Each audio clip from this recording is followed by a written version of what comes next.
Hello, my name is Elena Bradshaw, and this is a presentation prepared for my Org 515 course, Leadership and Human Potential.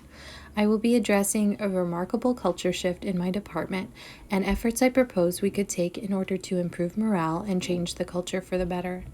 As this is a large and lengthy task, I would like to address these topics specifically with the measurable goal in mind of improving staff meetings, keeping in mind that this is just a small step in the overall goal of creating a more positive office culture. To give you a little context, here's what is currently. Meetings used to be seen as a forum for us to meet, learn, and discuss pertinent topics, all while enjoying gathering as a team. We used monthly meeting time to celebrate birthdays or other special occasions that were occurring in the office that month. Our meetings began by breaking bread and moments of appreciation for at least one member of the staff. Our conversations were positive and genuine.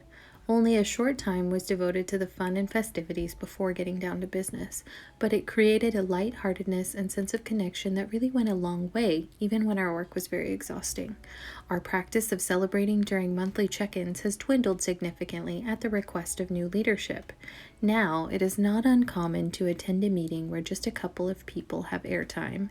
Complaints are rehashed endlessly, and ideas for change are often met with defeatist attitudes. This is such a remarkable change from where we began. I know that with work, we can regain our positive meetings and office culture. We can once again create the world we want to live in with intentional, positive conversation while still working respectfully within the preferences of our new leader. I believe the plan I have in mind to work to improve the morale over time, beginning with improvement of our staff meetings, fits perfectly with our department's mission to create positive and caring work environments and an environment conducive to talent attraction and retention. I plan to use action research methods to develop and measure the efficacy of a professional development plan administered at team meetings that aims to improve meeting culture by both validating employees' needs for professional development and growth and providing useful tools that will work to create a more positive energy in the office. A little bit about action research. Action research is an effective tool for professionals to research their own practice with the intent to take action to improve it.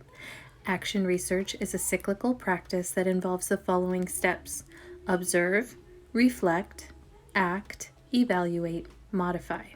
A practitioner can tailor their research to the individual needs of their organization, department, or even their own professional development goals, and it focuses on continuous progress. In this situation, I will be the user of action research principles.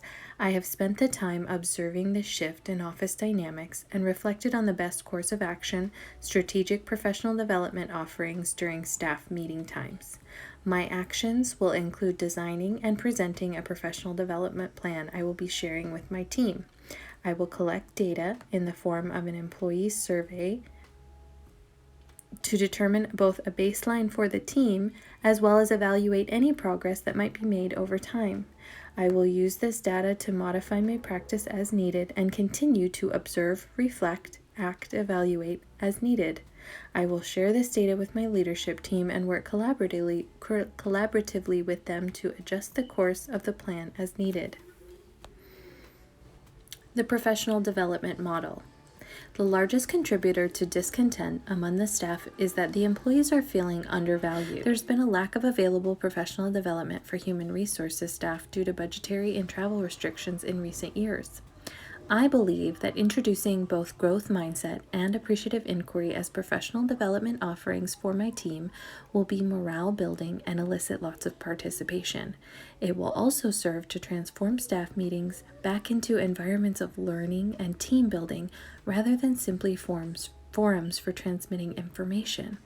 I plan to request airtime both at staff meetings and at our annual retreat this summer to offer this professional development. As previously mentioned, in order to determine a baseline, I plan to present an employee satisfaction survey during our first staff meeting and send electronically following the session for comparison following implementation. Because I know practices like this can take some time to absorb and adopt, I plan to begin data collection in the form of follow-up employee surveys after the first quarter of implementation and every other month following. Specifically, some of the topics I feel will be best to present in these meetings include growth mindset. We all have the capability to learn and grow both personally and professionally. Research in neuroscience has proven a link between mindsets and achievement. People who have a growth mindset, or a belief that they have the ability to learn and grow, behave differently.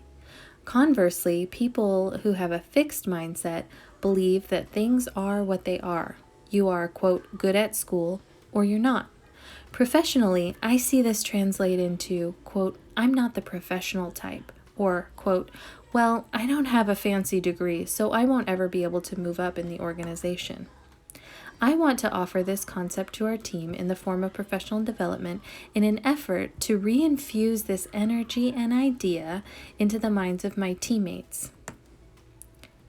Appreciative inquiry.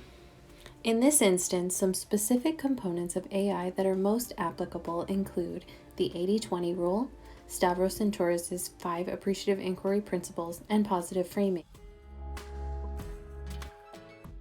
In my mind, appreciative inquiry is a change management tool based in 2 core tenets: positivity and curiosity.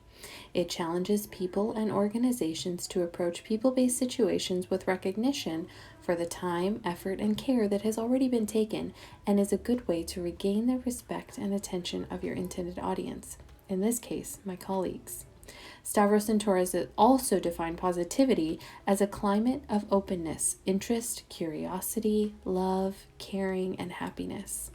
And research tells us that these positive climates promote, quote, engagement, high performance, employee and customer satisfaction, retention, learning, appropriate risk-taking, and overall effectiveness. The 80-20 rule. Working in education, we embrace a similar rule for how we deal with students who are struggling with behaviors in a method called PBIS, or Positive Behavior Interventions and Supports. So this concept, suggesting that 80% of our interaction should be positive and only 20% negative, is a familiar concept and will be easy to adjust and share with my team as it pertains to us as adults. The Appreciative Inquiry Principles, 5 Rules for Successful Practice. I plan to teach this concept, then invite colleagues to begin utilizing these methods with one another immediately, particularly in meeting settings. While we are very comfortable with one another socially, we are not as quick to correct one another when negative behaviors arise because there's a strong sense of care and family there. I believe that the AI framework and 5 rules for successful practice offer a framework for colleagues to feel more comfortable addressing negativity or destructive conversations from a positive place. Positive framing will offer colleagues a positive, productive way to discuss issues that arise without feeling critical. In order for my plan to be effective, the organization needs to be supportive and allow me to have a significant amount of airtime at meetings for the next several months. They need to participate and be perceived as buying into the ideas of growth mindset and appreciative inquiry. They can do this by encouraging professional development and growth opportunities for employees who are interested in this. This will help with the mission of talent retention, and by practicing AI techniques along with us in meeting environments. I believe that this plan can help bond new leadership and team members with long-standing ones, help employees feel more valued, and make staff meetings enjoyable again. This is a great first step in my quest to improve morale.